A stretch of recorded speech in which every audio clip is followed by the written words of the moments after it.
Hey guys, welcome to Project Metal Music's YouTube channel with your host Elion, and we are here with Jesse Blaze Snider. Welcome, Jess.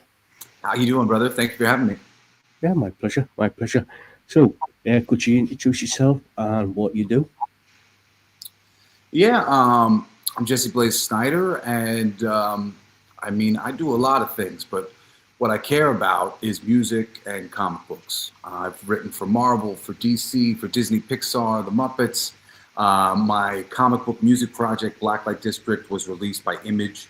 Um, as far as music's concerned, I never sold out. I had a lot of offers to become Bon Jovi and, some heartthrob that the girls would like. And I was a freedom fighter. I was a punk rocker, and it wasn't what I wanted. So instead of selling out, I went behind the scenes, and a lot of people have heard my music on ESPN, say like Monday Night Football, NASCAR, college football, in film and TV, podcast themes, whatever. I've just been trying to get my music out behind the scenes, hoping that people hear it in the background, and go, "Hey, that's really great. Let me check that out."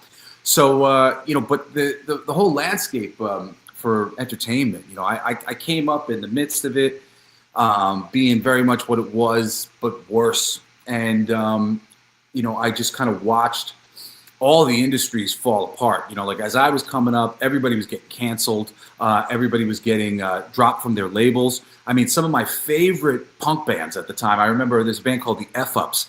And they had just released what I felt was like a perfect first record. And they got dropped before their second record came out. And I literally at the time was like, what?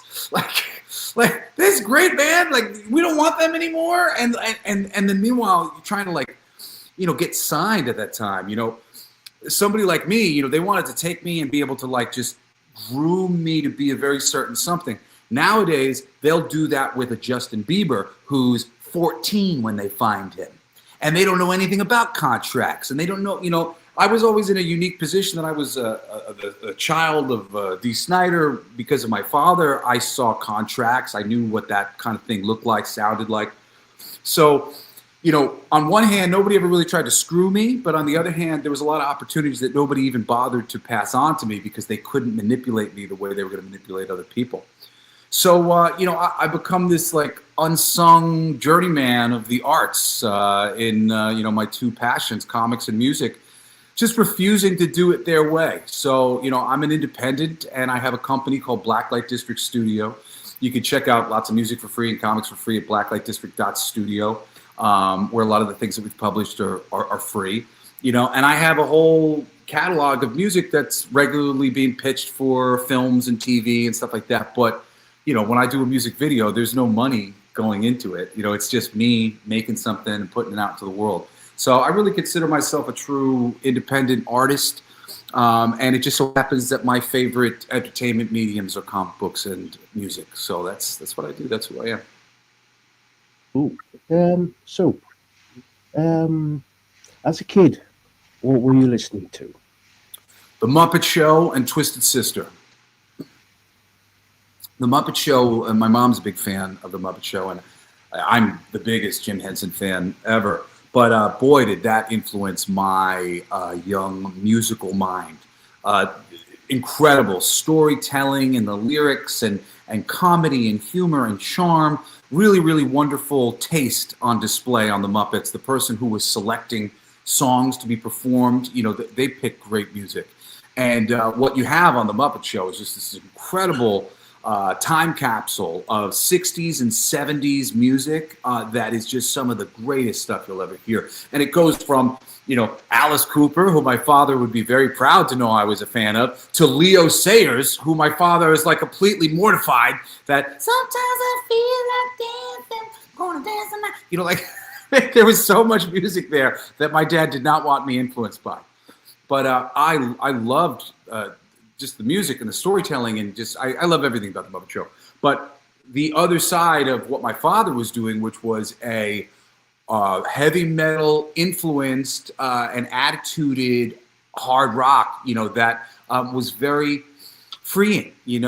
For me, my father's lyrics were always like the Declaration of Independence, like every song. Who are you to look down at what I believe? I'm on to your thinking and how you deceive. It was just like these declarations of my independence and my freedom. And when I went out into the world and I realized how much a minority opinion that really was, to be empowered and to feel powerful and to know that you had the power to change your life, to do something. I just said, You Can't Stop Rock and Roll is a song about legacy. And I'm going to keep it going because there's no more important message in the whole wide world than to be yourself, be proud, be strong. Don't let these other people intimidate and change you. We can make this world a better place than what they gave to us. And I don't see anything changing for the better. And now I'm getting a little older and it's just nothing changed. And this message is now more important than ever, and to a certain degree, I think that the Twisted Sister message came from the 70s. In the 70s, there was a lot of thought and a lot of internal empathy and, imagining about how the world could be. And then the 80s kind of just flew off a cliff. They're like, we're fucking and we're doing drugs and we don't care. I care. And, for me, this is about changing the world for the better. And, that's been my mission since I started making music. And it's really a mission that I feel that I am carrying on from my father. Cool. So who actually was, obviously your dad was probably going to be like one of the biggest influences on you, but who was like sort of like, who actually got you into listening to music? Well, I mean, my mom just had MTV on all the time. My dad was on MTV pretty regularly. So she would have MTV playing in the house. And then when a commercial with my dad, because all the commercials at the time had Twisted Sister, and then they played a lot of the Twisted Sister music videos. Jesse's dad is on the TV. And I come running up, his dad is on the TV. So, that was a big influence. And of course, the TV's constantly playing. I remember I thought the guys from the Beastie Boys were humongous. I thought they were giant people. I remember when I was like a teenager and I saw the Fight for Your Right to Party video again. And I'm like, what? I thought they were big, because I was a little kid. So all the great videos of that day, Genesis and Rick Springfield, and I mean, just everything. It was, what's the one where it had all the rubber mask, like the clay masks? They're all the heads in the Land of Confusion.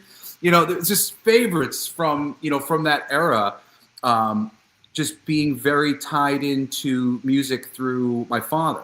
But to kind of better answer the question, like my personal music influences didn't really come until I was a teenager, and ultimately came with the grunge movement, which I hated.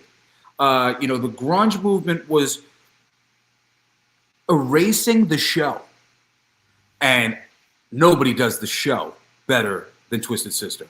And Twisted Sister was always sort of like shortchanged because they were so good at the show. It was like, you guys are so good at the show. And then like all the attention was on the show, but not the songwriting. And my father's songwriting was so damn good. That was a big deal for me. And like, I liked the idea that the show was important and the music was important. And I wanted to see people appreciate that one day. So when grunge went, no more show, I really tuned out big time. But at the same time, that was like when I was my formative years, all the people, everything on the radio. But at the same time in America, at least there was Green Day and there was The Offspring. And then there was, what became nu metal, which was Rage Against the Machine. And then industrial metal acts like Marilyn Manson and Nine Inch Nails and Rob Zombie. I loved industrial music. I loved punk rock music. And I love Rage Against the Machine. There really is no other band to put in the category with Rage Against the Machine. Any other nu metal, but get them the fuck out of there. Rage Against the Machine is the single tightest, grooviest band, three-piece band, three guys, one playing a little behind, one playing a little ahead, one playing right in the middle. There is no other band like Rage that just hits the grooves. And for me, it was all about how the music made me feel. I like to feel things swing. And, a lot of people, it's always four on the floor, four on the floor. There's a lot of other ways to get people moving. And, so those, the punk movement of that time and the industrial movement, but really Rage Against the Machine was the bit that was the hardest for me. For my biggest influence is Rage. Even though I'm not writing rap, I write rap sometimes, but I don't write that all the time because it's not about, has nothing to do with De La Roca's rapping. It's all about the way the guitar, the bass, and the drums approach showing you how the songs feel for every single one of their songs. And I think really nobody does it better. Nobody makes you feel their music better than Rage Against the Machine. So that was a big influence for me. When I heard them to a certain degree, I went, "Ha! This will be my secret weapon. I'm gonna utilize some of these same tools. I want to make sure people feel me, more than hear me." Cool. So, who actually influenced you the most to say, I want to do this. I want to get up on stage. I want to perform. Probably my Aunt Melissa. She's my godmother.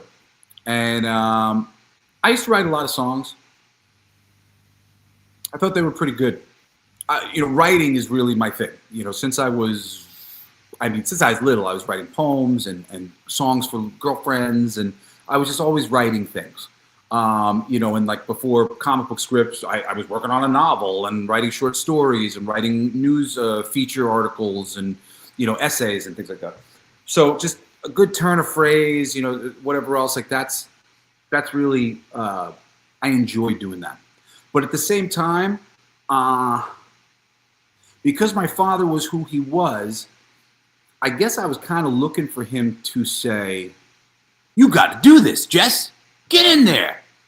And honestly, at the time, my father was more hung up and sort of shocked at my ability to share songs with him without a guitar or anything.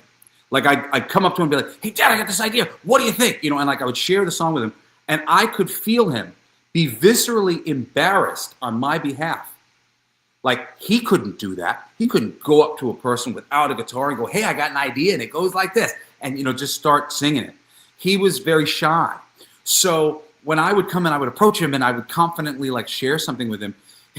I don't even think he heard anything I shared with him. I think he was just sort of like, whoa, slow down there, son, whoo. And my Aunt Melissa, though, was one of the few people who I would share things with, at holidays and stuff. She'd come over. I'd be like, "Hey, Melissa, I wrote a song. I really like it. You want to hear this song?" And, she'd come with me into my room and she'd hear the song or whatever. And I remember I was 17 years old, and I don't remember what song it was with her, but I shared a song with her, and she said, "Jesse, you're so incredible at this. Why isn't your dad helping you?" And I kind of, in my heart of hearts, I was kind of hoping that would happen one day, and now my aunt's asking why. So, I went to my dad and I said, "Why aren't you helping me?" And he said, "Because you have no passion." Now, at the time, and this is good that this happened like this, because he didn't mean to say that. What he meant to say was, "Jess, you're a very passionate person. You have lots of passions. You love comics, you love comedy, you love football, you love this and this and this. But I don't personally think that you are as invested in music as you are in all those other things." That's what he meant to say. But what he said was, "You don't have any passion." And I got so pissed off. I am the most passionate person. And the way "You don't have I don't have passion. I was beside myself. And it was good because, musically, I definitely was looking for an invitation from him. And when he kind of went, no invitation, you have no passion. I went, screw you, man, I'm gonna show you. And I dove into, into music in a way that I had not before. And it was probably like an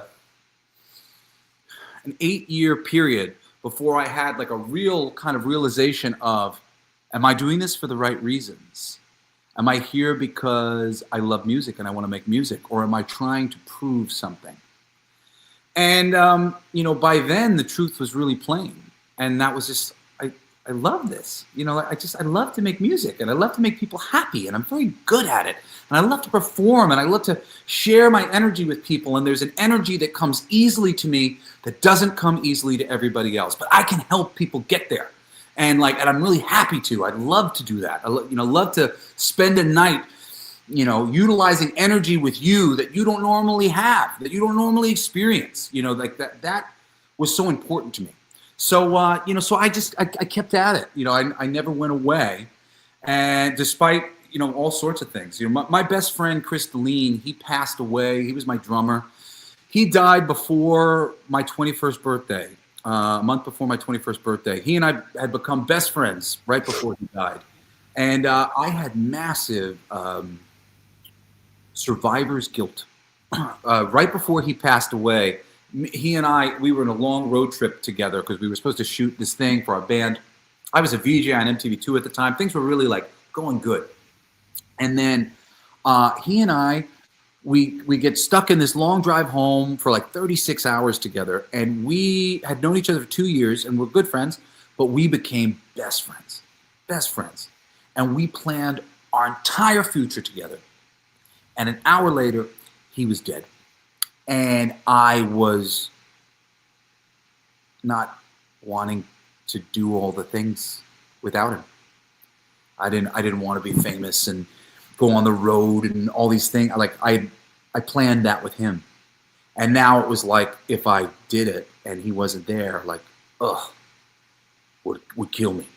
So, I went through a lot of growing pains and things to, kind of get where I am.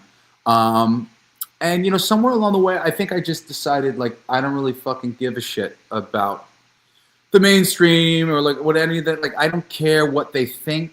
I know how good I am. I know that my music is head and shoulders above fucking 99% of everything on the radio and 99% of everything made, period.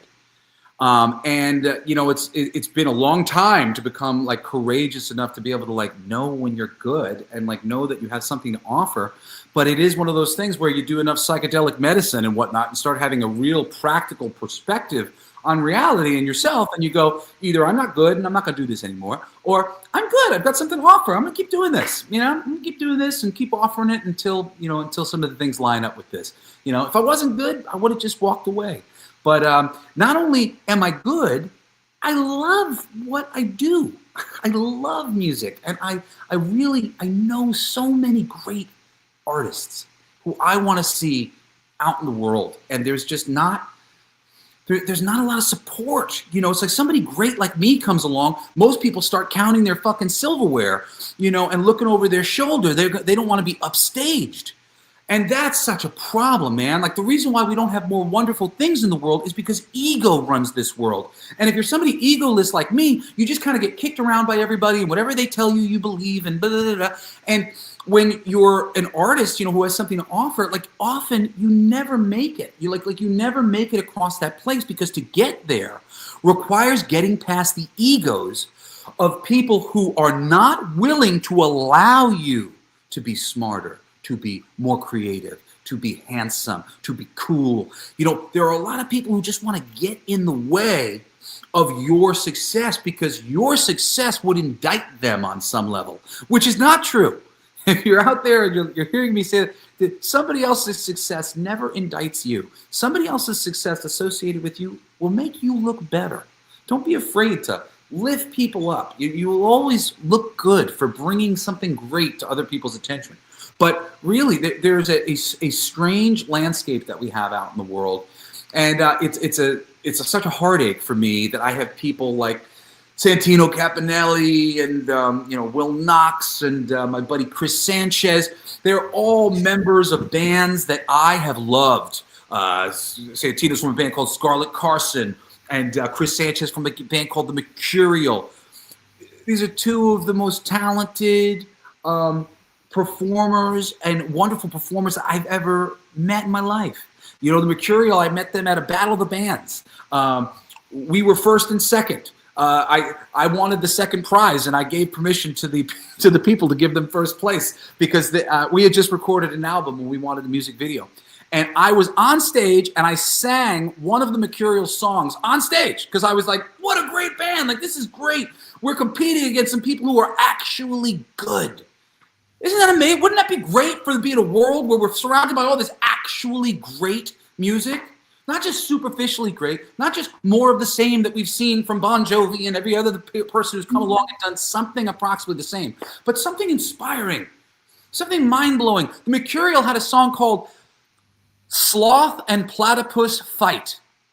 It was simultaneously one of the greatest, hookiest hooks I'd ever heard in my life. We're having a fight tonight. Oh, whoa, oh, whoa, oh, whoa.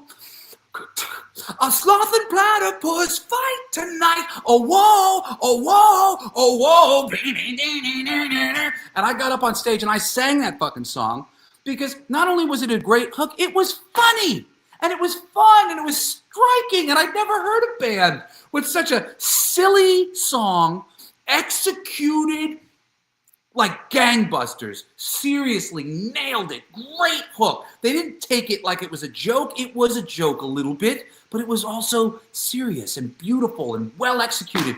And these artists just aren't there because there's nobody to support them unless they've got their hands so deep down inside their pocket that they're going to steal everything from them like fucking Bon Jovi did to Skid Row. There are so many ways in which to screw people over in this system, and it tends to come in the form of support. I'm going to support you. But really, they're just going to take some huge bit of your soul or try to change you around a little bit. And, my company, Blacklight District Studio, we are dedicated to doing things differently. Dedicated to being more creative, being more innovative, fucking taking chances on people and caring about people and, trying to build up some of the softer personalities in the entertainment industry who have had such a hard time because the industry is not built for soft people.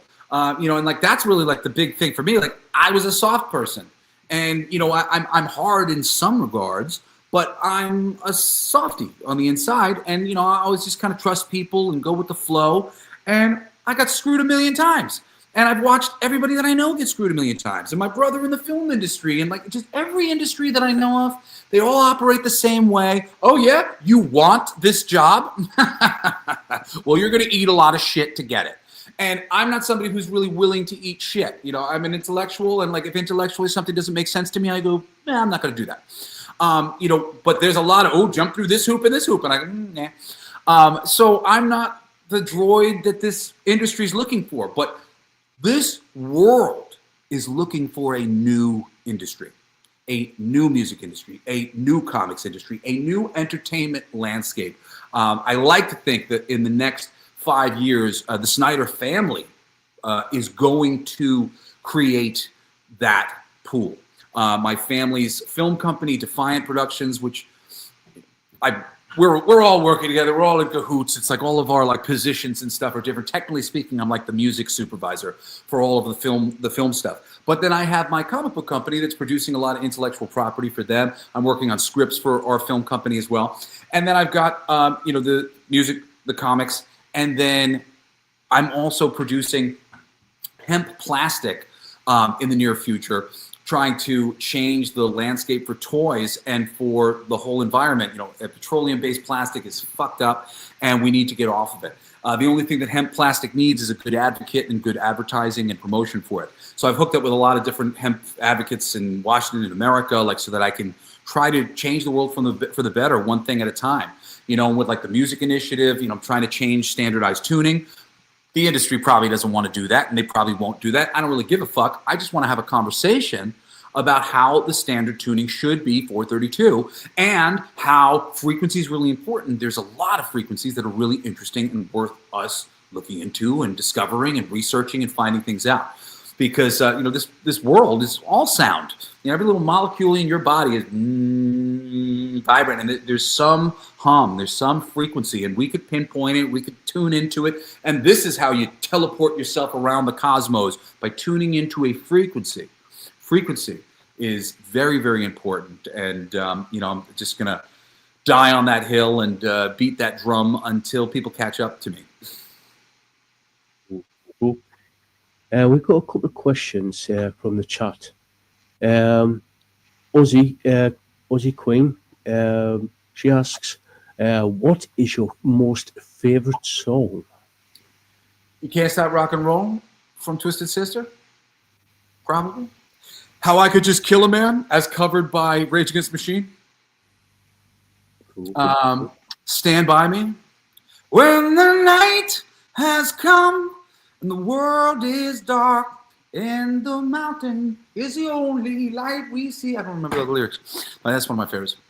No, I won't be afraid. No, I won't be afraid. That's a good one. Just as long.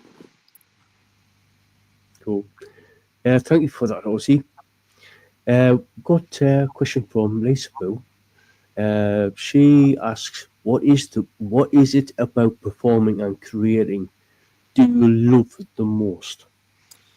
Shock and surprise. There's a song that I just finished the other day. Well, I wrote this song a long time ago, but I just had a recording of it that is going around, and it's called Conspiracy Theorist. And you think conspiracy theorist, and you might have a certain idea in your head about what that means.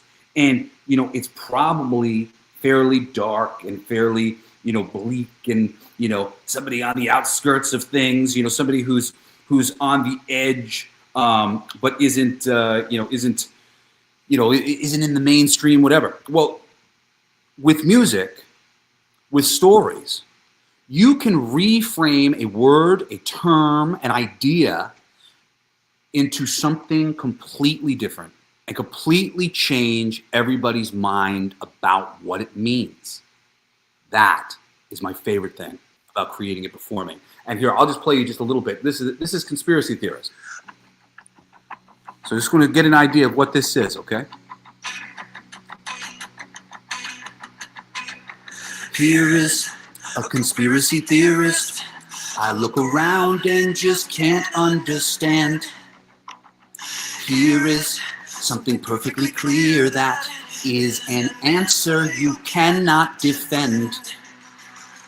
Yeah, I'm a conspiracy theorist.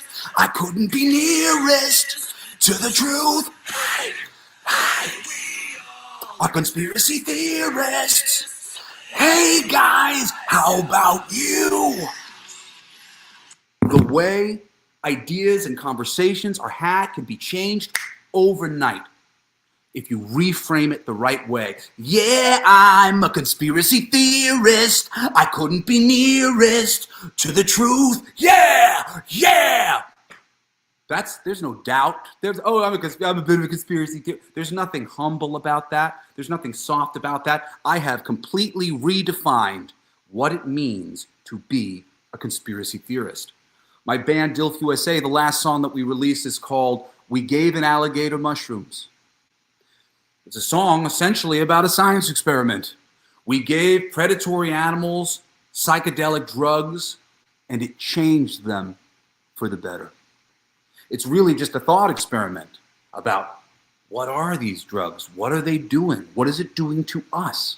It's softening us in some way. Could it soften the predators that we think of as one-dimensional? Could it soften them too? Let's think about that.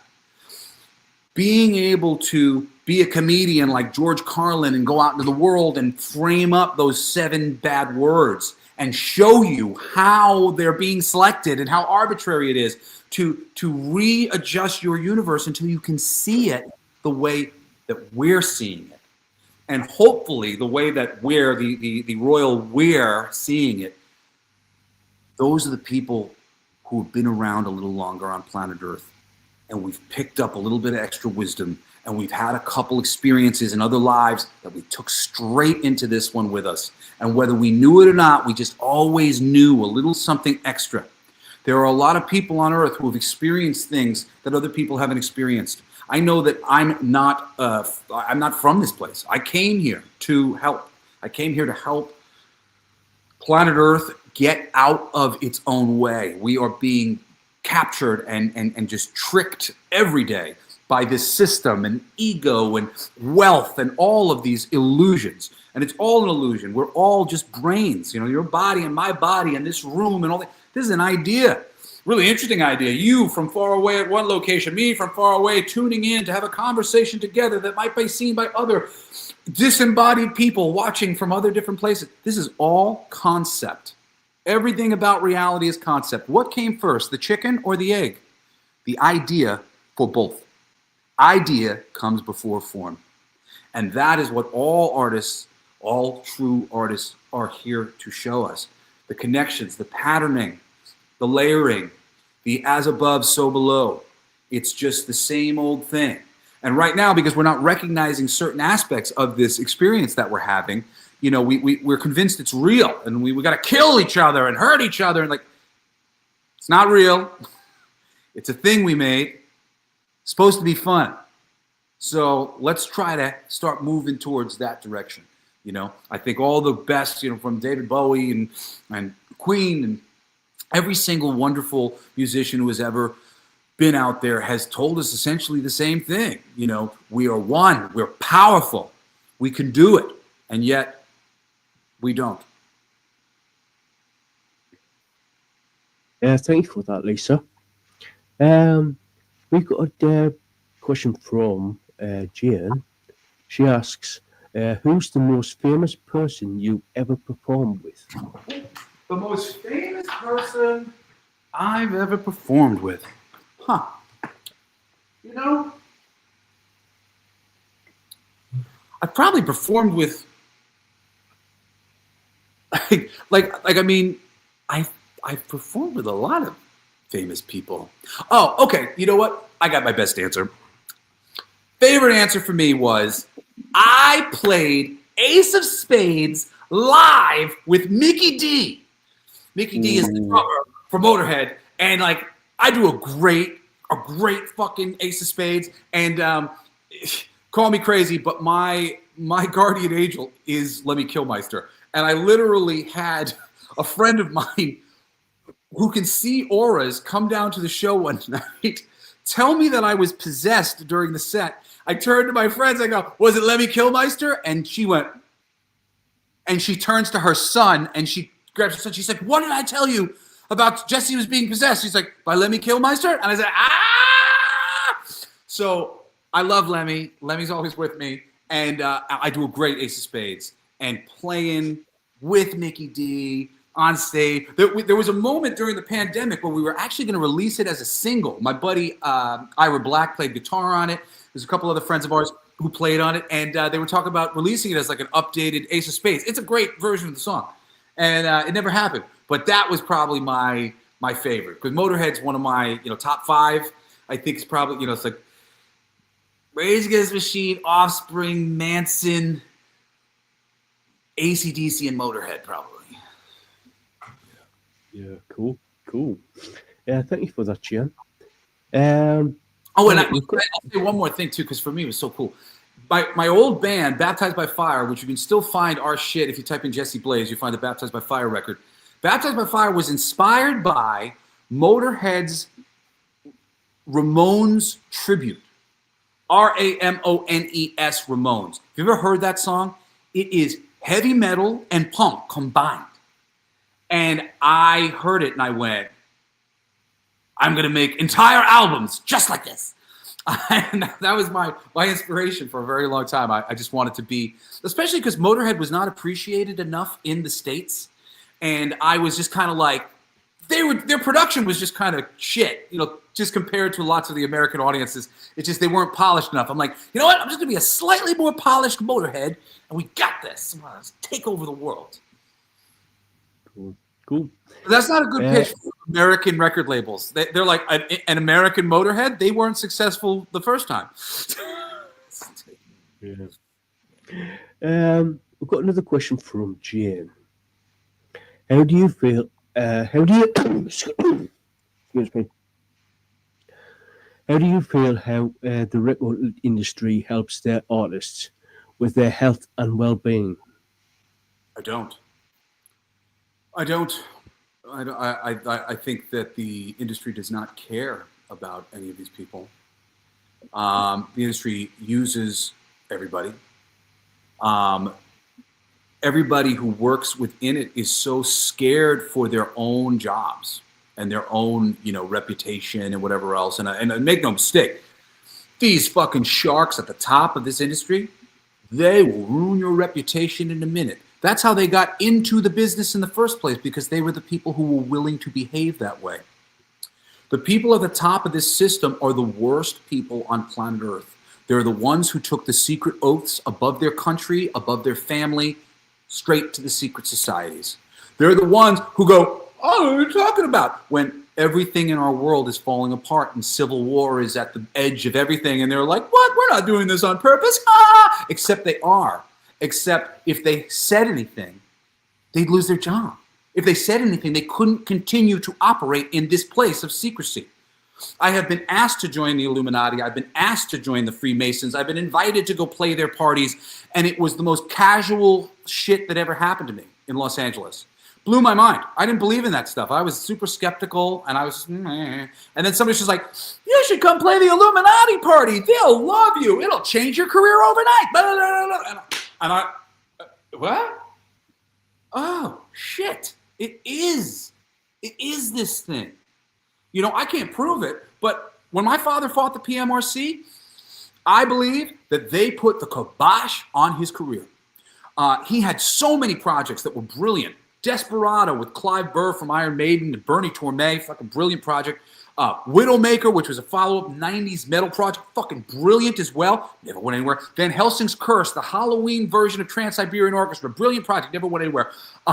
From films and just so much stuff. And I would watch the wind just kind of disappear right before my dad was about to launch something, about to do something. And this system, man, I know that it's suppressing me on social media. I'm shadow banned. Just go into the feed and see, what does Jesse come up when you go look into it? Well, nothing that they like to see. I don't play the game. I'm not commenting on the news media stories of the day. I'm having conversations that aren't being had. They don't like that. They want you to ride the waves of the algorithms that they give to you. And the waves of the algorithms that they give to you are literally being created by the fucking CIA and other groups that are MK Ultraing all of us in mass through the news all the time, everything. It's all a mass brainwashing. And, this is the thing. This is the inner voice that said, Jesse, this freedom fighting that your dad is doing is still going to be important in 20 years. And there's just not enough people standing up for the audience the right way. How many songs do you hear these days that are empowerment to the listener? 100%. Very few. And the songs that make it into the stadiums, like Twisted Sisters, I Want to Rock, or We're Not Going to Take It, or We Will Rock You, and stuff like that you hear in a sports stadium. What do those songs do? They fill you with power. We all need power. The ants need to recognize that there are a lot more of them than there are grasshoppers. And we need to take this fucking fight to them. Not physically. It's literally you turn around and you go, hey, I just noticed there's 1 billion of us and there's just about 1,000 of you. We don't want to do this like this anymore. Done.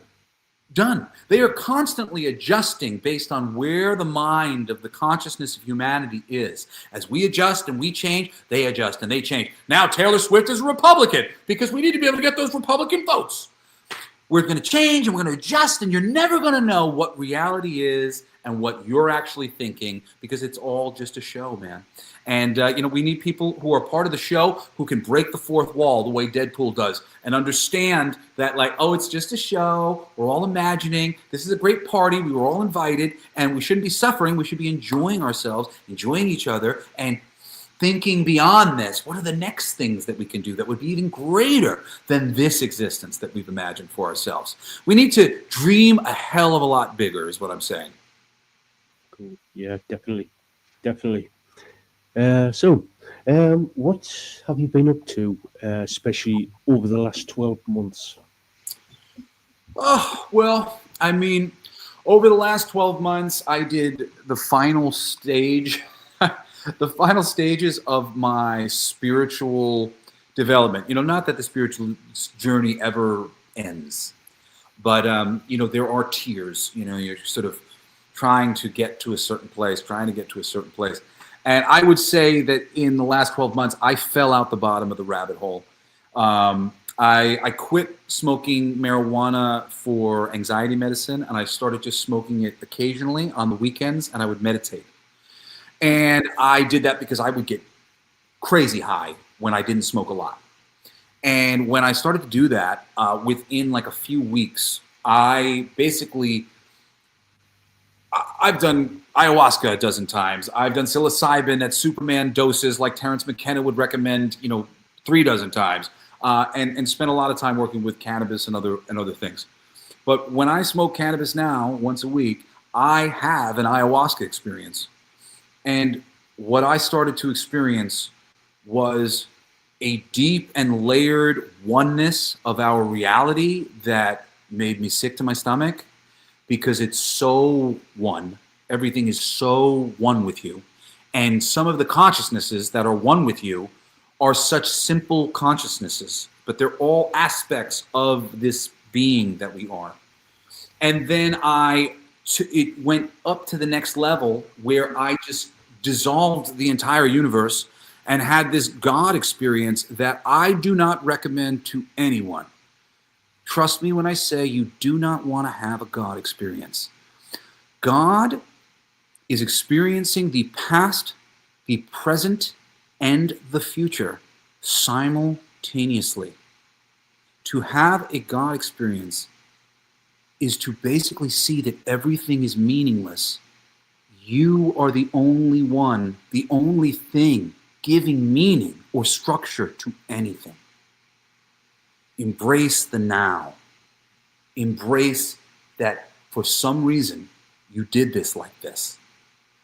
To perceive the future and the past and now at the same time is to render it all inert and for it to lose all of its meaning.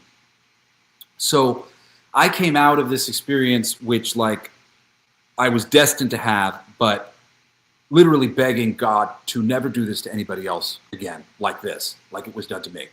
It was terrifying. Terrifying on multiple levels. It was a few weeks of like just terrifying things that I know they could have explained these to me in other ways. And I don't know exactly why they had to explain it to me the way they did. But I came out of this like first catatonic and then with sort of a new lease on life. I've been sick for the past like month and a half, and that has really kind of like kept me in this version of like the little depression that I was in coming out of this. But really, it helped me to align everything that I was doing at the time. And my company, Blacklight District Studios, we've done a number of comic books on Kickstarter. We've got a book called Fucking for Our Future, another book called King of Kings, and we got a magazine anthology that we're about to release in the new year. And and the music stuff. I was going to do a box set. Some of my fans wanted me to release some music physically. I'd never released anything physically, and I decided I wanted to do it on the Sound Healing album that I did because I wanted to talk about that, and I wanted people to understand why I did that, why I thought it was important, and worth why I thought it was worth checking out. And then the third thing, which has been percolating, has been this hemp plastic thing. So really, like, my past 12 months has just been kind of getting myself to this place of a real practical plan to bring the reality I would like to see to fruition. And that is consistent healing frequency releases, which we'll be pre-ordering on Kickstarter so I can promote them through there. The whole thing. This anthology magazine, which in theory is going to be quarterly, but might start out like probably twice yearly. And these hemp plastic toys. I'm working with Digger Mesh, who's one of my favorite people on planet Earth, one of my best friends. And he's the former owner of Art Asylum Toys. They did like the Kiss Love Gun figures and the Alice Cooper Jack in the Box. He's one of the most brilliant sculptors on planet Earth, one of the most brilliant artists. And he's helping me to bring all these things to life. And I'm just kind of rebuilding I want to rebuild the toy industry with hemp plastic at its heart. All of this petroleum-based plastics are terrible. And just merch in general, like everything, like it should all be, the paper should be hemp, the plastic should be hemp, everything from the baseline. So, each one of these campaigns, I can just keep repeating. I've got more of these sound healing frequency records that I want to release. For me, it's just kind of demoing these things and all these sound frequency things, and then I can go and record them myself whenever I want to. But but at least they're demoed in frequencies that are really worth absorbing into your body. And then the same thing with the magazine. The magazine's going to have all of these great stories and great articles and stuff, and I can just keep bringing that out and making the world a better place through art. And the hemp plastic, the hemp goblins, which are like our first toys we're going to make, they're going to be molded. But then the second campaign, they'll probably be painted, and maybe the third campaign, they'll have articulation. And most of the hemp toys that we're selling, though, are just going to be bouncy balls and army men and like all the standard stuff that you can get out of a 25-cent machine, or you might be able to get at the dollar store, you might be able to get in like standard toy store, standard kind of toys, but now made with, biodegradable plastics that, aren't going to be here for forever. Coming up with that whole plan and like figuring out like what I wanted to do with my life. Because I knew I didn't want to be just pitching Marvel and DC comics anymore. They fucking wasted my life and wasted my ideas and fucked things up so many different times over and over and over again. And the same thing was true with music. I'm like, I don't want to deal with these record labels anymore. It's like I can just keep pitching things, and I can build a team to pitch my music to films and pitch it to TV, and I can keep making things. And I don't need somebody to fucking come here and pay for any of this shit. Like, I'll fucking figure it out.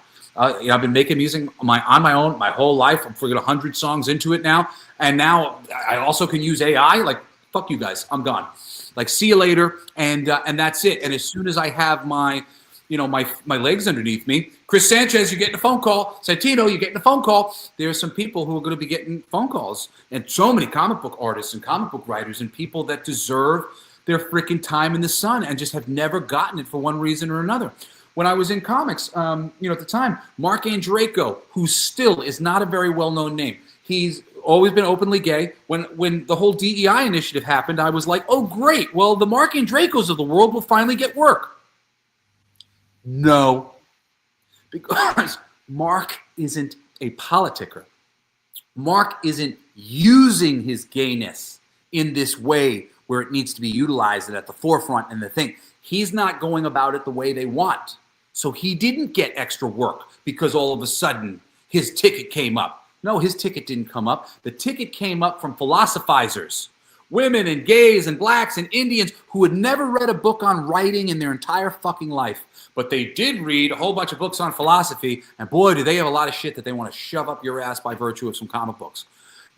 That's the way the thing happened. And Mark Andreyko was one of these people who I was championing. Will Pfeiffer, famously when I was at Dynamite and I was working on their Evil Ernie comics, I brought in Mark Andreyko and Will Pfeiffer to write Chastity and Purgatory. Dynamite didn't end up going for Will Pfeiffer's Chastity book, probably because he just had a smaller name than Mark Andreyko, who had a slightly bigger name. Andreyko did his book. Andreyko did Chastity. Pfeiffer was supposed to do the Purgatory book, but it didn't happen. And Pfeiffer was one of those people I didn't understand. Will Pfeiffer wrote a book called Dial H for Hero, which if you go back and check out the graphic novels, one of the greatest things DC ever put out. It was a remake of the series many years later. He also did one of the greatest two brief arcs of Aquaman called Sub Diego, drawn by Phil, what's his name? I'm blanking out on dude's name. Patrick Gleason. Beautiful. It's 7 issues of this book, and he was immediately taken off of it. But unfortunately, he became more famous because they forced him onto a miniseries called Amazon Attack, which was created by editorial. The editorial basically create everything at these companies because they're all wannabe writers. Most of them not very good writers, unfortunately. You know, you bring in writer, get the person who has thought every waking moment of their life how to write and impress people with your writing. Bring in that person, not the person who kind of always thought maybe I'd like to write, but maybe I'll be an editor so I have more power. No, that person's thinking about power. That person's not thinking about the craft. You want people who are craftspeople. Craftspeople will always give you the right answers. So Will Pfeiffer, he became like known as a bad writer because of Amazon's attack. But meanwhile, everything he had written himself was amazing. And any good editor would have been like, you're great, let's get you more. You know, there's another guy, Christopher, Champagne, his name is. Is Christopher Champagne? Something Champagne. He wrote a 2-issue arc of Green Lantern where it was like a Green Lantern, like Black Ops. Awesome. And when I read it, I was like, this is amazing. He's going to blow up. He's going to be nothing. No other work from him. Like years later, I saw a mini series that he did, and I was like, what the hell? How is it that the talent is being dropped like this? Everywhere. Every industry. Film, TV, comic books, novels. Everywhere you go, man. It's not about talent. It's about who will be your bitch, who will do it the way you want to do it. You know, I had a manager who once told me, I should have fired her the moment she told me that she used to do this to people, that they used to be, they would have casting sessions for these plays, and they would give a direction to the person who was auditioning. Something ridiculous. Turn around and scratch your butt and talk like a monkey, just to see if they would do it. They were looking for the people who would argue the least. And just do it. Just do what I told you to do, monkey. This is the world of entertainment. If you're willing to be the monkey, there'll be a job for you. Oh yeah, definitely.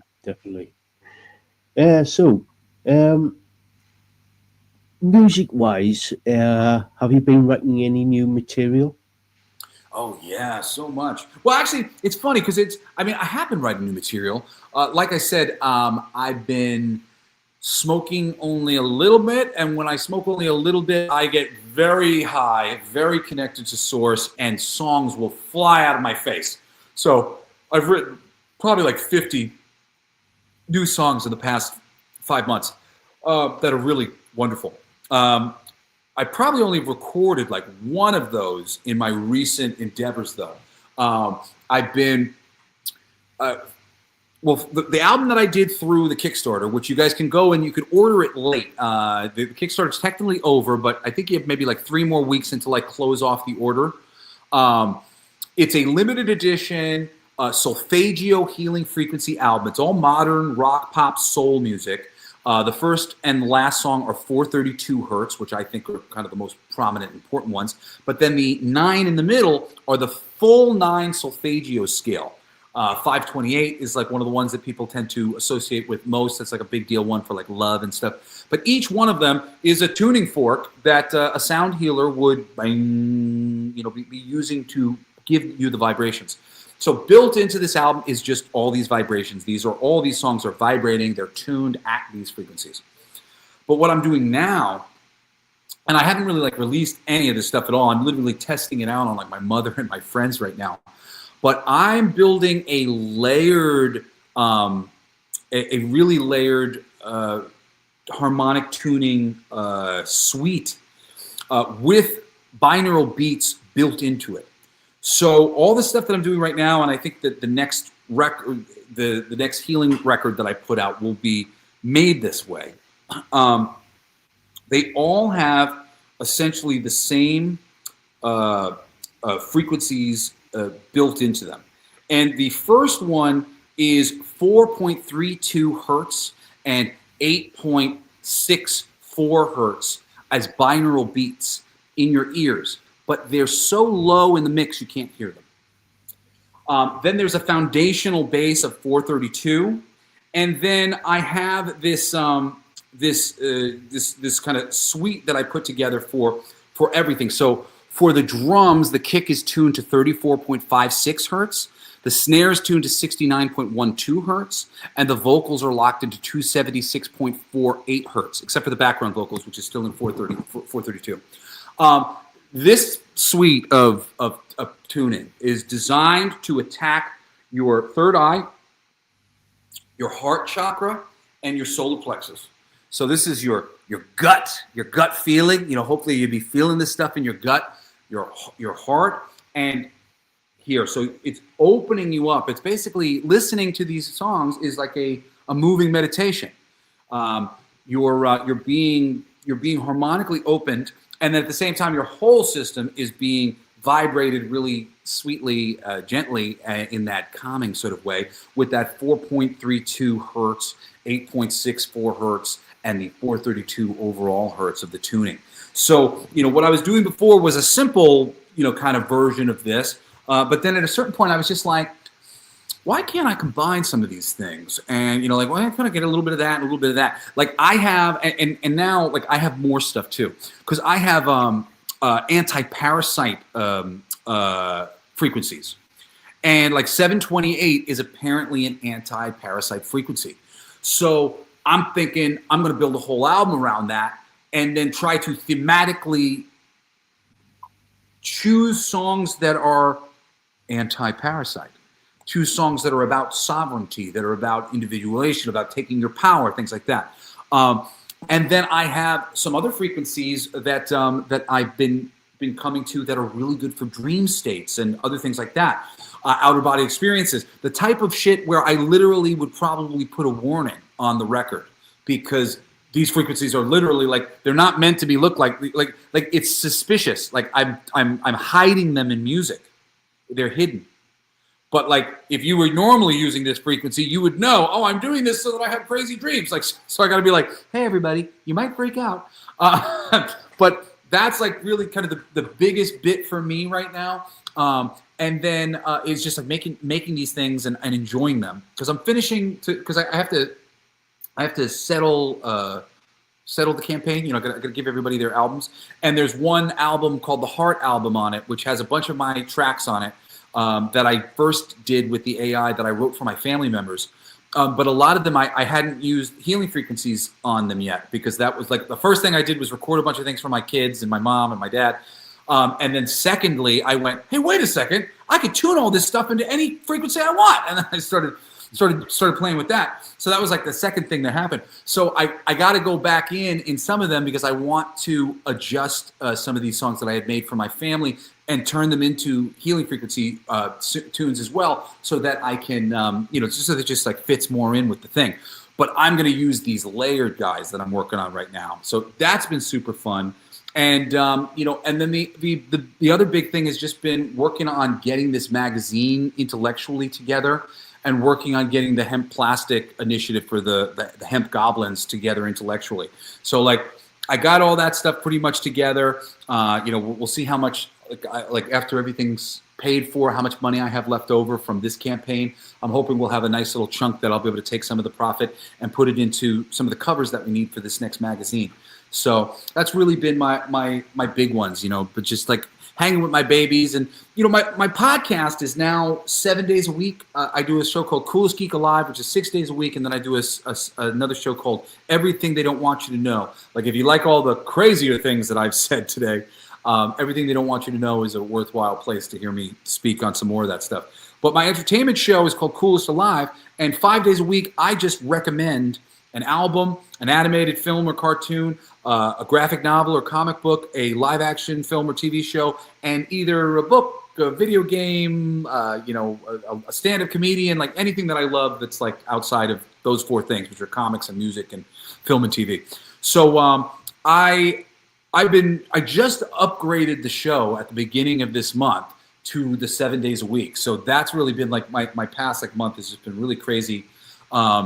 Just organizing all these lists of all my favorite movies and all my favorite animated and all my favorite comics. And so now I'm like basically prepared to do the show for like the next 3 years. So it's been a lot of that getting ready for this. But honestly, I love doing the show so much more now too. I do, a significant amount more, but it's just a lot more recommending all my favorite stuff. And like after a week, 5 things that I love that I just talked about. Like every week I'm so proud. I'm like, oh man, these are great. If anybody sees it, like they're gonna love it. Somebody's gonna love that. Somebody's gonna love this. So I'm a lover, man. I like having a good time. I like sharing a good time. I'm very passionate about the arts and great stuff. And I may have big opinions when it comes to various things, but I'm not somebody who will ever stop short of praising wonderful things that I love and having wonderful things to say about lots of people who do this stuff. You have a new follower, Jesse. Oh, thank you so much. I appreciate it. Nice to meet you, Lisa. Yeah, cool. Thank you, Lisa. So, is there going to be any sort of like tours, gigs? Yeah, I'm hoping. My band, Dilf USA, is my bass player and one of my songwriting partners, Andre Padre. He plays with Morris Day and the Time. My drummer, Tony, plays with Dramarama. And my buddy Robbie used to play with Jack Russell's Great White. And they've been kind of really hard to book for a little while. But I'm getting tired of waiting.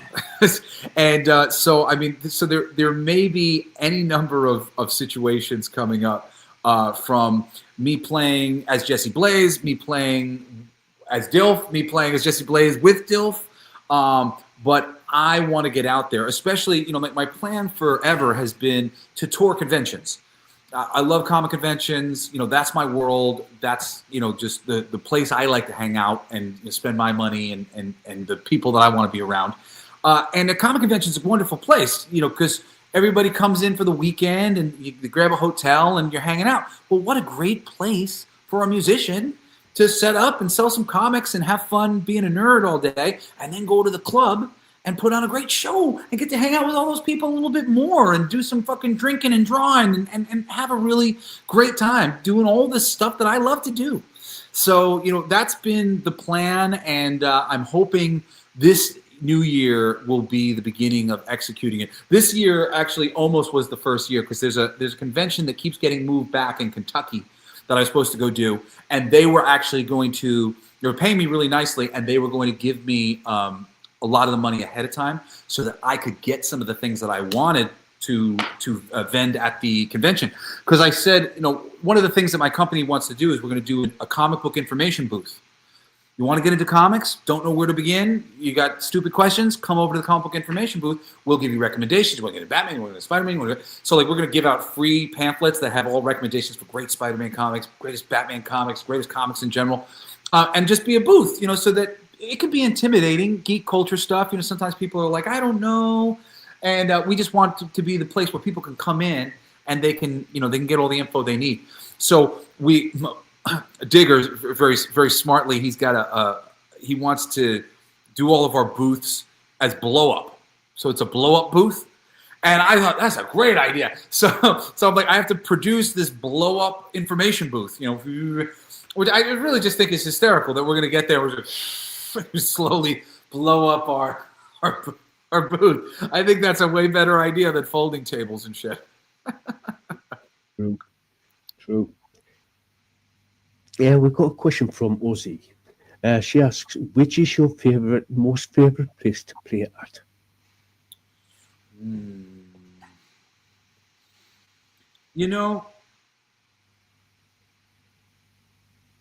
There's nothing better than a big crowd, but at the same time, I've done so many years of playing a friend's party and being at a club where the stage only is raised 2 inches, where you're just right there with everybody. And for me, if I'm in the right state of mind and we got a nice packed room, we just played Dilf USA, we just played a little church. And I remember one of our fans, my friend, shout out to Rodney, he brought me this cowboy hat with a hole cut in the middle for my mohawk. Because normally I go out and I play with my mohawk up. And so I had a cowboy hat on with my mohawk sticking through the center. And there was so much of the room was our friends that it made it really easy to feel comfortable with everybody. Because I looked around and just our people were just really spread out in the room perfect. You know, it's like not that it was crowded, but like there's a few people over there, there's a few people over there, there's a few people over there. So it's like everywhere you look, you feel like, oh, I know that bird, I know that bird, I know that bird. Under those circumstances, when it's crowded with energy, but intimate, and you get to feel like the room knows each other, you get to feel like you're laughing, like it's like an inside jokes and not superficial, like, oh, you're telling, like it feels so much more inside baseball, and like people are with you. I love that. I really enjoy that, and it's just like I know I'm going to miss it at some point. At some point, like I'll never do one of these things again, and the small part of me that was like bummed out that it was a smaller thing is going to be so just but those smaller things were so nice. Like I really do. I love the intimacy of that. And I mean, in general, I feel like it's the job of the front man to create space, to give people permission to calm down, to relax, to forget about work, to smile, to get a drink, to enjoy their time. And this is reasons why you'll hear the singer say some version of that. Yeah, forget about work now. Today's the thing. That's not a coincidence that's consistently being said. He just recognizes that. Disconnect from that thing. You're here now. We're having fun now. This is about us coming together. That is really just such a wonderful thing to share with people. And I've been fortunate to be able to see that displayed and demonstrated with huge crowds. Dee Snider is one of the few people who can really make an audience move. If you've never been in a Dee Snider Twisted Sister crowd, I mean, you're missing out. He's the single greatest performer who's ever lived, as far as I'm concerned, because anybody who you might mention as being better than him has 10 times the musical catalog that he has. And yet he is the most incredible performer with a catalog that is a fraction of the people who, anybody might name to say, oh, well, what about the Beatles? Or what about Green Day? Or what about this band or that band? The catalog is so much bigger, so much more well-known. The fact that Twisted Sister can go out on a stage with maybe 2 or 3 songs that most of the audience actually knows and bring the house down demonstrates just the level of showmanship and ability that he has. And and that's that thing. It's like it's the easiest to get that energy and get the audience working with you and going back and forth with you in a small room. It's harder to do it at a big club, especially when you're not a super well-known commodity and your music isn't on the radio. But to be able to do it in a smaller scale, it's really just so intimate and wonderful. Oh, I see. Question: have you ever performed with your dad? Many times now. I love performing with my dad.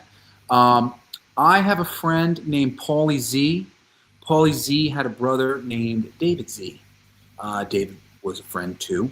I met David actually before I met Paulie. I tried to get David in my band because I thought he blew me away. He was such an impressive player and performer.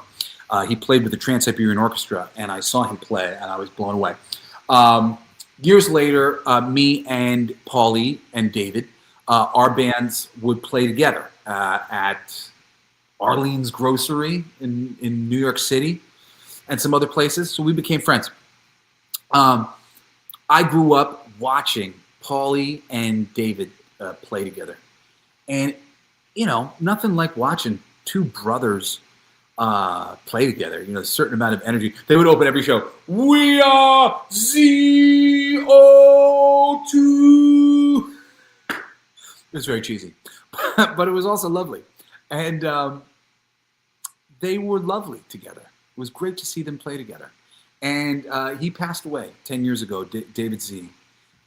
Maybe less than that. Maybe it's 6 years ago. It seems longer. And me and my dad, we both knew David and liked David. We knew the family, and we both came down to perform And we brought my son, Grayson Wayne, in a cute leather jacket with us. You can find these performances, Ultimate Jam Night, Dee and Jesse, 3 generations of Snider, doing The Price and doing You Can't Stop Rock and Roll. And it was the tribute to David. And, oh God, it's going to make me cry when I say it. When I found out that David passed away, I was devastated.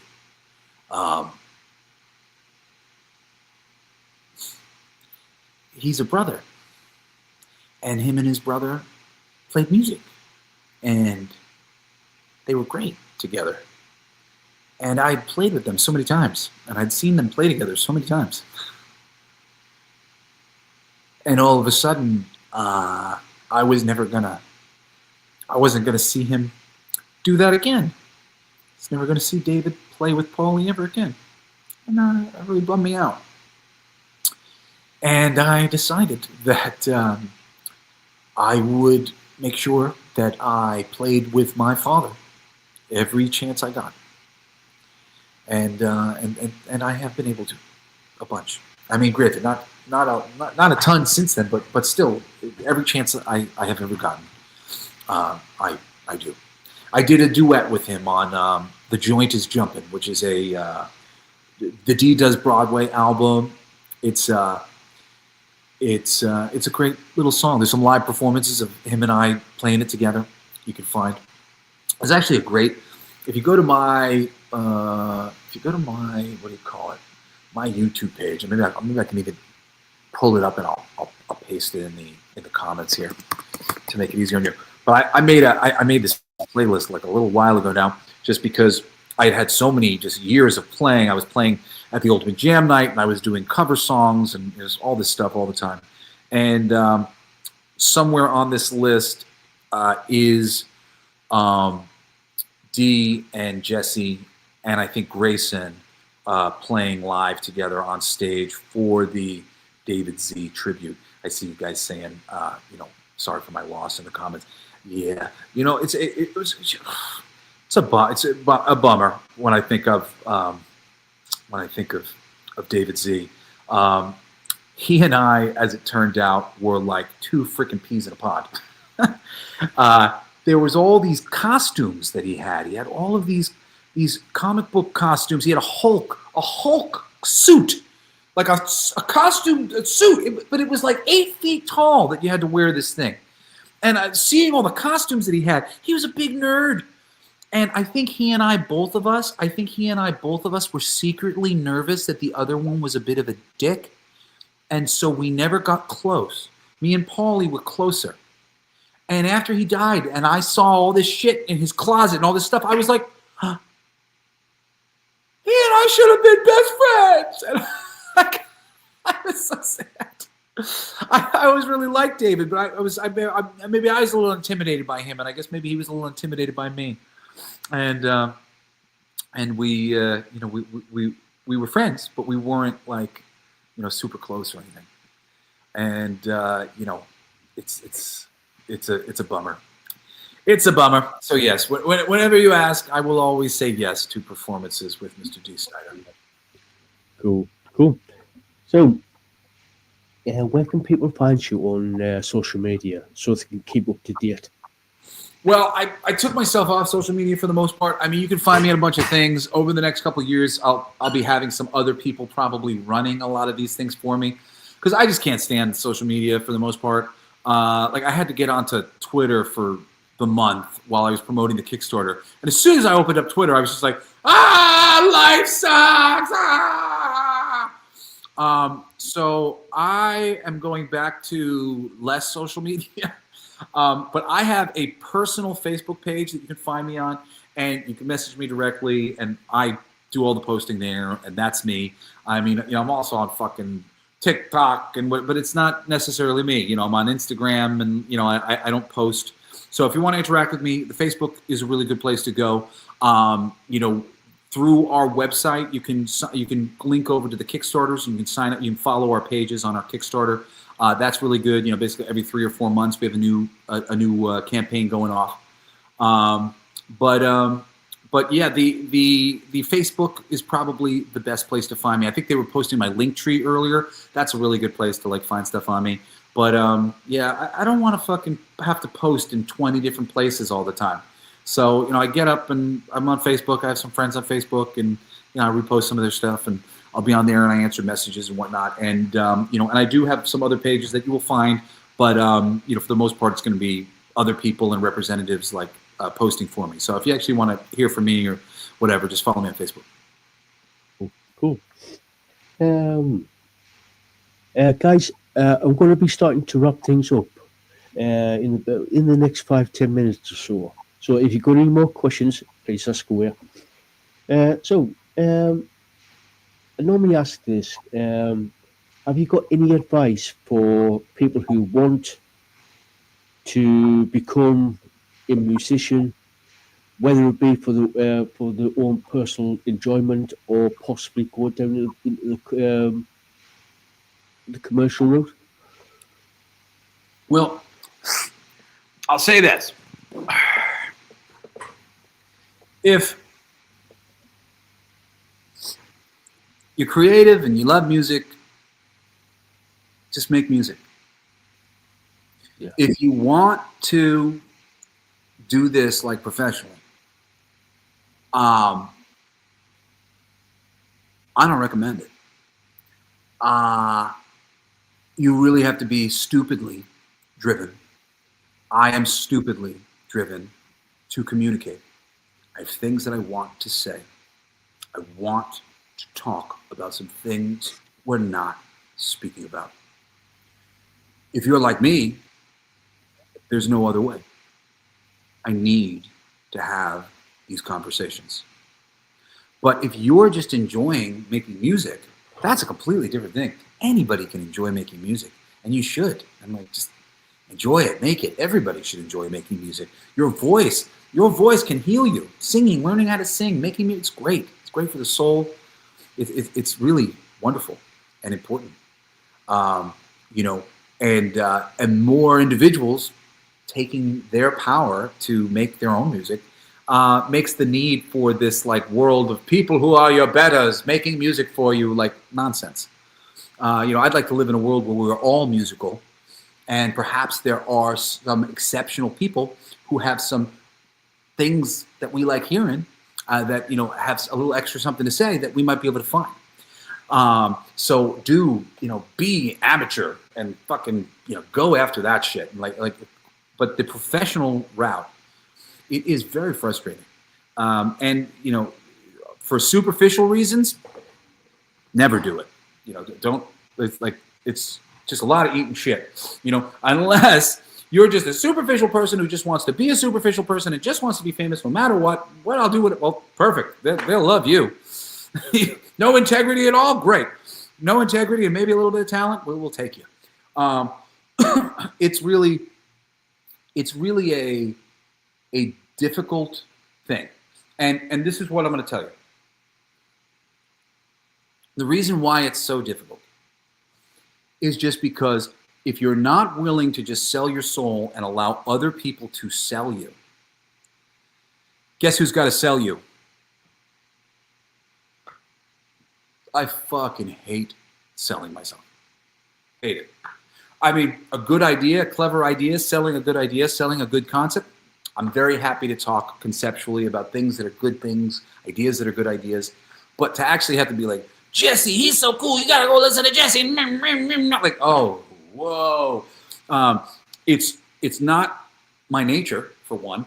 And for most of the people out there who are probably any good at this, it's probably not your nature either, because your nature is to be perfecting things and focused and studying. And, oh, look what I need.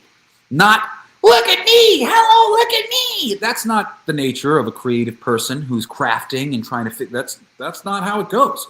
So figuring out how to be a look at me is essentially figuring out how to advertise yourself, to become the gorillas and turn yourself into animated things, and to turn yourself into something that you can perform, to turn yourself into something that you're capable of doing. Like it's a lot of calculation. It's a lot of self-consciousness and a lot of fucking shit that has nothing to do with writing great music. So like, so much of my work in music often is shit that I don't want to do, that has nothing to do with what I'm good at. I'm not good at this. Why the fuck am I doing this? This isn't what I'm here to do. I'm here to write songs. Hopefully these people will like these songs and I will have earned my keep. You know, and doing that is wonderful. When all of a sudden doing the thing that you want to do includes all of these other jobs that you don't want to have. So I encourage you, encourage. If you love music, make music. Making money on music, it's tricky. You're going to have to, if you're like me and you're just, oh man, I really need to communicate, Jesse. This is the way I'm going to do it. Well, then I will say, create a switch. Create a switch for all the doubt, all the haters, all the voices that you might hear. And when it's time to create, flip that switch. When it's time to play live, flip that switch. You cannot be on stage thinking about being less than you are. You have to be on stage being all that you are. You have to be in the studio being all that you are. You can't be in the studio worrying about a word or worrying about a phrasing or worrying when your heart says it comes out like this. If it comes out like this, it comes out like this. And then there's not like, if it comes out like this and you're like, oh, but I think that's almost it. Okay, keep working on it. But you're like, there it is. And then 2 seconds later, you start doubting yourself and say, nah. There's no room for doubt. There's no room. Own it.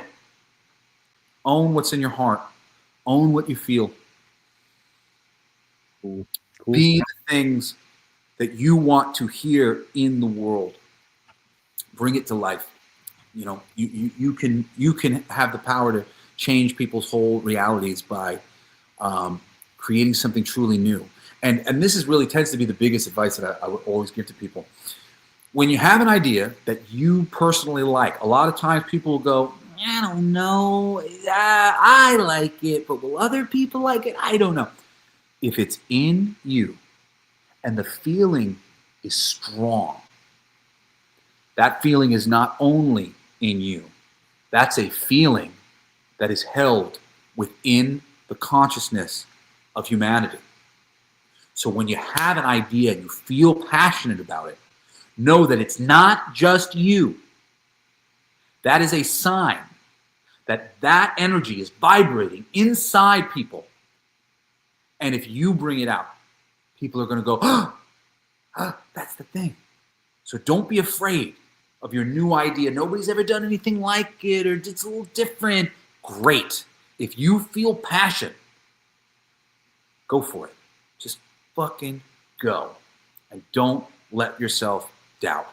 There's really no room for doubt in music, except if you're thinking about being a creep and a prick and taking advantage of people and being an asshole like so many of the other people in the industry. In which case, doubt that. Don't do that. Doubt that. Don't be that guy. But be brave, be confident, be bold. Confidence and just a little bit of ego is not arrogance. Arrogance is one thing. It's a whole other lion over here. Confidence is paramount. As Lemmy Kilmister once said, nobody wants to see some regular looking guy on stage. They want to see somebody who, like, where the hell did this come from? Who is this guy? Who is this girl? What made them? Don't be afraid to be the exaggerated, authentic version of yourself. Sound advice there. Sound advice. Lisaboo just said, I look forward to hearing more of your work. Thank you. I look forward to producing more of it. Cool. So, Jesse, we're going to start wrapping things up. Have you got any final words before we go? Oh, well, I love you guys. Thank you for listening. This long, and I hope that things that I've said have struck a chord with you. You know, it's really a weird world that we live in. Nothing is on the TV unless it's meant to be there. Okay. And if we want a better world, we need to start programming the TV. We need to start programming the radio. We need to start programming our entertainment experience by supporting independent people. Not me, anybody. I'm sure you guys all have friends who are talented. And on some level, them being talented makes you feel a little insecure. Stop that right now and go fucking support your talented friends. Don't just share their post. Direct text message a few friends of yours who you think might like it. It's going to take people caring about people and creating community if we're going to change anything. We really need to come together in a big way. And whether that's supporting me or supporting the guys down at the local pub or wherever, fucking support the local people. You're not going to know about all the good music that you never heard. You're not going to know about all the brilliant artists that you never saw. You never saw their art. They never got hired. Why? I got my cover artist for our magazines, and her name's Lydia Barres. Lydia is maybe one of the most talented artists I've ever experienced in my life. I had never heard of her until it just so happened my friend David Alusic, who used to date her, recommended her to me. I'd never heard of her. I got on the phone with her and I said, Lydia, I'm so sorry, dude. I feel so ashamed. I can't believe you've done this much work and I have never experienced your stuff before. You are so talented. This is so embarrassing for me that I can't say, of course, what a huge fan I am. Clearly, you've been around doing this for a long time. I'm so annoyed that the industry has treated you so much like it's treated me and so much like it's treated so many people that even though you've been around for 20 years making some of the most beautiful art I've ever seen, you're still not a household name. I don't understand this. And you know what it is? It's Lydia's fucking friend's fault. It is. And it's Jesse's friend's fault and my family's fault. Honestly, if my family and my friends and Lydia's family and Lydia's friends decided amongst themselves that it is our job to make sure that Jesse fucking is a rock star, it would be done. It would be done. But Lydia and Lydia's father and mother and my father and mother, even though my dad's a rock star, they don't necessarily think that they're the ones. You know, my dad will hear my music and he always kind of goes, I like it, Jess. You know, I don't know. You know, like I don't know what they're looking for. Like that's what he used to tell me. I don't know what these labels are looking for these days. Like he doesn't trust his own taste. It's taken like 30 years for my father to just be going, Jess, you're so damn talented. Can you just try to this, try to that? You know, now he's just, suggesting things to me all the time. But it literally is this thing where nobody's used to it. We're used to the system validating people, but the system is corrupt. The system is only validating the secret society members. The system is only validating the people who are willing to suck P. Diddy's cock. That's who they're validating. They are validating a certain group who's willing to play a certain way, and everybody else is left out to dry. But if the community that we were all a part of tomorrow decided Jesse deserves to be heard, it would happen.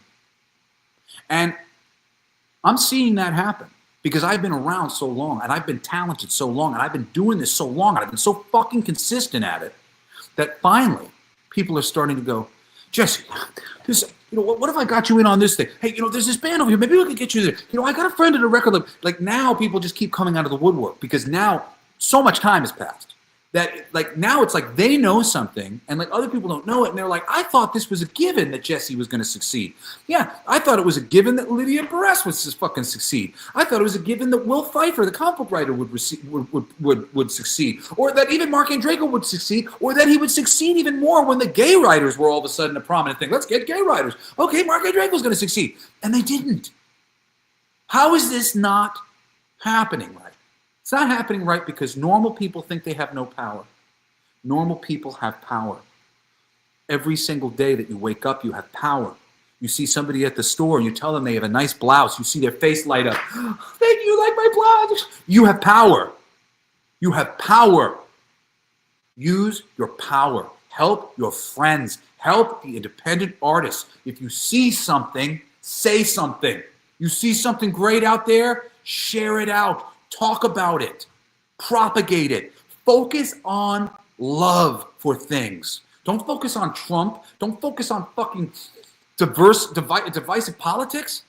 Focus on the things you love. And if you see somebody doing something that you love, say, I love this, and then go fucking shout it to as many people as possible.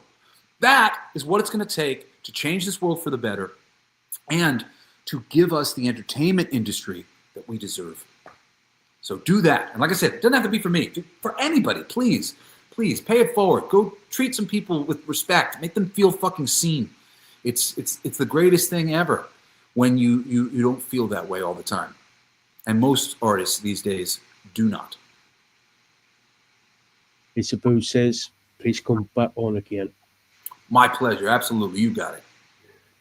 And she also says, support the artist you love. Yes. Yeah. So, Jess, thank you so much for coming on. It's been a total pleasure to stay attached and speak to you. It's when I was like thinking, oh, I've got to get Jesse on. I've got to get Jesse on. I was like, when you said Jess, I was like, oh my god. I was just like, I was so happy that you said yes.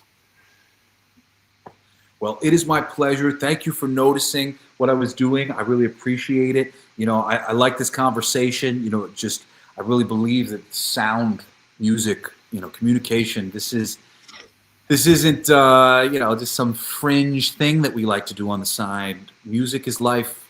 Music is the heartbeat of this world. And as we really start to get our heads out of our asses and become a more spiritual society, I think more and more and more, you know, it's just going to all revolve around music and wonderful music. And I just want to be one of those people who is creating things that other people might enjoy, man. There's nothing better than making something that makes people happy. Cool. So, Jess, thank you so much for coming on. And yeah. Guys in the chat there, if you haven't checked out Jesse, I'll put all the links down in the description there. So go check it out. Jesse Blaze is how you'll find like all the stuff. YouTube is Blacklight District Studio. You can find most of the stuff there, but I have like 70 songs out on just as Jesse Blaze. And if you type in DILF USA, you'll find the music videos that my band has released, which are very funny. My girlfriend Julie directed them all, and we co-produced them together. And DILF USA has got some great material, so that's another band worth checking out, which is another Jesse project. But thank you guys so much for having me. I really appreciate the comments in the chat have been so supportive and sweet. So guys, until next time, we'll catch you all later.